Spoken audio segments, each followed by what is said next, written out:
కోతులు చేసే పనులు ఎట్లుంటాయుల్లా కొన్ని మలకలా గవి చేసే పనులు చూస్తుంటే నవ్వొత్తా అంటది. ఇంకొన్ని మలకలనైతే బగ్గ కోపం వచ్చేటట్టే చేస్తుంటాయి కోతి చేతలు. ఇగో గిడ చూడుండ్రి, కొండగట్టు అంజన్న కాడున్న గీ కోతి ఆడిపోయిన భక్తునికి ముప్పు తిప్పలు పెట్టి సుక్కలు చూపెట్టింది.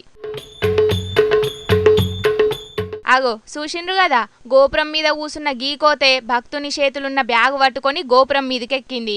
యా బ్యాగులేమన్నా తినేటివి ఉన్నాయి కావచ్చనే ఆశతోనే బ్యాగునెత్తుకొచ్చింది కోతి. కానీ బ్యాగు తెరిచి చూస్తే దాంట్లో ఫోన్ తప్ప ఏం దొరకలేదు. యా కోతికి కోపం వచ్చిందో ఏందో గాని బ్యాగునంతా పండ్లతోని కొరికి పారేసింది గాని అందులున్న సెల్ ఫోన్ అయితే భద్రంగా పట్టుకున్నది. మరి మనుషుల లెక్కనే సోషల్ మీడియాలో రీల్స్ చేద్దామనుకున్నదో ఏందో గాని కిందికెళ్ళి ఆడున్నోళ్ళు ఎంత బతిమ్లాడినా ఫోన్ అయితే ఇడిచిపెట్టలేదు. ఇక కిందికెంచి పులిహోర పొట్లాలు అరటి పండ్లను పెడుతుంటే అచ్చి తీసుకుపోతున్నది గాని ఫోన్ అయితే ఆన్నే పెట్టుకొని కూసున్నది. ఇక కోతికి యాష్టకచ్చిందో లేకపోతే గీ ఫోన్ అలవాటైతే మనుషుల లెక్క మనం కూడా పిచ్చోళ్ళం అవుతాం అనుకున్నదో ఏందో గాని కొస్సాకరకు ఫోన్ నాన్న ఇడిచిపెట్టి పోయింది కోతి. ఇక ఎంబటే గోపురం మీదకి పోయి ఫోన్ను తీసుకొచ్చుకున్నాడు భక్తుడు.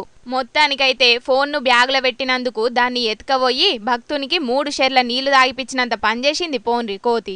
చూసిండు కదా పబ్లిక్, కోతులు కొబ్బరి చిప్పలే కాదు ఫోన్లను బ్యాగులను కూడా ఎత్తుకపోతున్నాయి. జర పైలం మరి.